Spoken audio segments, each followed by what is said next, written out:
Have you heard about finding out your niche but find it difficult to do or don't think it really applies to you? Well, in this video, we're gonna break down how to identify your niche, but also why it's so important. So keep on watching.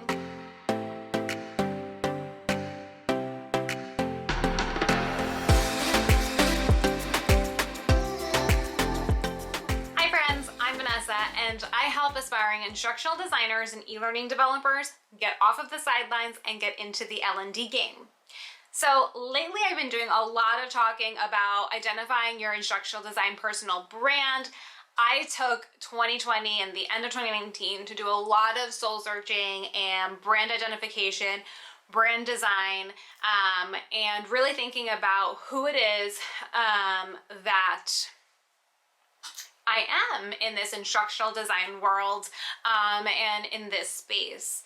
And I have to say that it just seems like in today's world, now more than ever, we're in such a visual society and one in which it's so overtaken by social media and being out there on the internet that having your brand really does set you apart from the rest of the pack. And I know that as someone who is not a freelancer, not actively going out there looking for contract work or looking for your own clients, it doesn't seem to be like it's that important, but I have to say that it truly, truly is, your brand, even if you are an internal employee, it truly is one of the most important things you can do for yourself and do for your career. Identifying what's important to you, who you are, as an employee, as an instructional designer, because you don't know where your life is going to go, 10 years from now. A lot of people never thought they would be freelancing, and then COVID happened and 2020 happened, and people are now out of work or just deciding that, I'm going to take on some of these freelance gigs, and then realizing that they actually really like being their own boss and being a freelancer. So you just don't know what's around the corner, especially in 2020. So I would definitely recommend identifying your personal brand and starting to build that. So one key to developing your personal brand is developing your niche. And a niche is a specialized segment of the market for a particular kind of service or product. And thank you, Google, for that definition. But you really do need to understand who it is that you're trying to serve, what it is that you offer that is different from someone else, to help you be clear on who you are and what you have to offer. So having a niche helps to establish you as an expert. It helps others look at you as someone that's there to help solve their problems and has you stand out from the pack. So for all of my internal employees, think of it this way, right? If you are very well known to in a certain area of instructional design, right? So creating really awesome how-to videos or really awesome job aids, right? That hit the point, are graphically pleasing and easy to understand. When there are other departments or other people within the organization that are looking for those things, they're gonna know you're that go-to person. And you want to be a go-to person, because then when they're looking to promote or looking to, move someone into a different area of the business, or maybe they're building out, specialized training under certain departments, you're one of the first people that they're going to look at to take those roles, right? So as soon as there's the ability to, open a new office for that organization or move into a, director level role or something like that, you're one of those first picks, and you're someone that comes to mind. It's so important to make sure that you're one of the, you're remembered. You're not forgotten by your boss or your higher ups and things like that. It can only help you, not hurt you. And like I mentioned earlier, you never know where life's going to take you. And there are people that leave the organization that might want to take you with them eventually. Or if you're that go-to person and that person that comes to their mind for that specific service or task or product, well, you're going to be the one, even if they're in another organization, that they're going to think about and say, oh, there's an opening in the department and in the instructional design department, I know the best instructional designer that works really well with sales staff and really identifies with them and creates engaging training and engaging learning opportunities. Let me see if she's interested in moving into this role, or let me see if he's interested in taking on that project, and they're gonna call you. I've worked with a lot of pharma clients, and I cannot tell you how big of an industry that might seem. It is tiny. And people jump from, you know, company to company. And there are times, you know, I'll get an email from someone under one pharma client's, you know, web address, and then all of a sudden they're on a different one a year later. It's like, wasn't I just talking to you from that email? No, now you're there. Got it. Even just last week, or actually yesterday, someone said, oh, you know, so-and-so is now on my team. And the person I was talking to that was on my team goes, wait, is that so-and-so from that company? And the person said, yeah, they came over from that company and they're now on my team.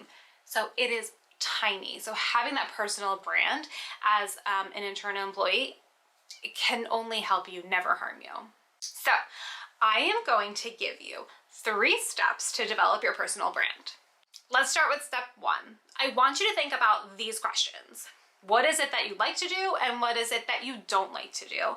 And this is something that you really have to sit and think about, because you don't want to spend your time doing things that you don't like to do.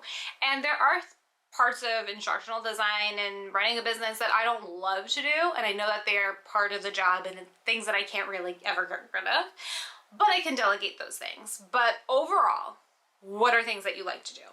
And I have to say, my husband has asked me 100 times, especially recently, you know, do you love what you do? And I just tell him, yes, I absolutely love instructional design. I don't feel like I'm going to work. Like, yes, I feel like I'm going to work and I'm tired working. But overall, the general consensus is no, I don't feel like I'm working. I feel like I'm doing something that I genuinely love. And at the end of the day, that's something to strive for, right? Like, everyone wants to be doing something that they love to do. So you want to make sure that as part of your niche, you think about those things, because if you like them, generally you're good at them, and that just elevates you to that next level. The next question I want you to ask yourself is, what problems can you solve, or what problems do you like to solve? That is all, again, part of your niche and part of who you are, and parts of things that you can do that are kind of like second nature, right? Like, you don't even have to think about it. If someone comes to me and says, I have a software implementation, you know, we need to develop, you know, a training plan to get X amount of people trained, I got you, boo. I'm good at it. I've done a lot of it. We can develop a whole plan from the beginning, communication and getting people excited, and how, you know, to address, you know, resistance and all of that, through to the training, that initial foundation training, down to the resources that they'll have available for after, for refreshers, and just quick, like, I need to know how to do this on the fly. All of those things, yep, got you. I don't even have to think about what the best plan is overall. The next question that you're gonna wanna ask yourself is, what industries do you want to serve, and what industries do you not want to serve? So if you're someone that doesn't like to work for government or nonprofit, then those are the industries that you're not gonna want to try to attract, right? Those are not the industries that you're not gonna want to work for. And all of these things are just giving you more and more opportunities to niche down, to specialize more and more, so you can become clear as to who it is that you serve and what problem that you solve. Next, it's not a question I want you to ask yourself, it's a task. I want you to research the types of clients that are the types of companies that you want to work with or you want to work for. And look into, you know, how much money do they make? Like, what kind of revenues do they have? What types of products are they launching, or services are they launching? You know, where do they hang out? You know, what kind of industry conferences do they go to? What are they posting on their social media? What's important to them? What's their values? All of these things help give you more information to identify, you know, what it is that they are looking to, like, the problems that they're looking to solve. And I would even look at places like Glassdoor to find out what what employees are saying about the organization, just to give you a little bit more insight as to the struggles that those organizations might have and how you can be of an assistance to them. Now that you have all that information, it's going to be a notebook full of stuff. But I want you to take a minute and I want you to do this Mad Lib, okay? Your name, blank. So in that blank, I want you to indicate what service do you offer. Next blank. So blank number 2. Who do you serve? Blank number 3. What problem do you help solve? So, for example, a niche statement could be, I help pharmaceutical companies create engaging and insightful software training, something like that. Or I help nonprofit organizations do whatever. That gives you the ability to identify who it is that you serve, what problem you're trying to solve, and how you do that, right? And the idea behind that is that this is going to be your niche statement that you're going to pull through things like your website, your LinkedIn posts, the types of, conferences that you attend and things like that, so that you're reaching the people, your audience, and your target client or your target company that you want to work at, so they know you're that expert or you're the go-to person to solve that problem. And you want to make sure that whatever you're putting out there speaks to them. And that brings us to step 2. But before we get to step 2, what I want you to take a moment and do is, in the comments down below, leave your niche statement. I want to know what you specialize in, and I want to know what service you offer and who you offer that service for. So go ahead and put it in the comments. I'll give you a second.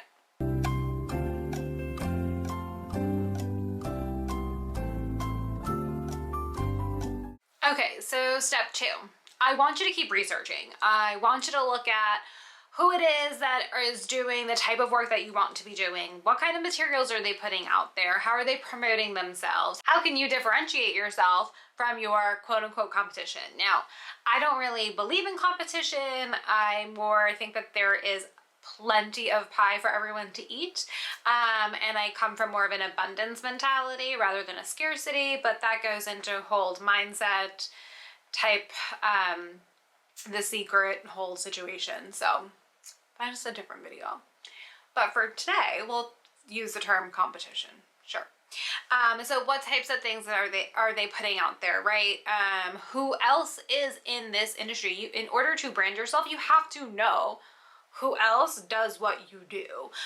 So you can identify how you do it differently or how you can differentiate yourself from them. So the next thing I want you to research is what kind of clients are these, is your competition working with? What kind of industries, what's their, how much revenue do these, clients make? Are they large? Are they small? All these different differentiators, because then that's going to tell you who is it that is looking for your services, right? Types of organizations, where are they hanging out? What type of, where are they hanging out on LinkedIn? Where are they hanging out in conferences and things like that? Next, identify what kind of work that they're doing, because that'll tell you more about where the need is in the industry. If you see they're doing a lot of, engaging virtual training, then that's a big need for that industry, or for that type of client. If you see they're doing a lot of diversity, equity, and inclusion training, then you know that DE&I is very big for that industry or very big for that type of client. And so that gives you a lot of information to then position yourself and put out the right types of material to attract your client. Once you've identified all of those things, I want you to actually stop and think, is that the type of work that you want to truly be doing? And I know that this may sound repetitive from the niche, but now that you're actually seeing who's doing that type of work, it helps you identify truly if that's the type of work that you want to do. So if you're happy with that type of work, then move on to step 3. If you're not, then I want you to go back to step 1 and see if you could identify a different niche for yourself to dive into.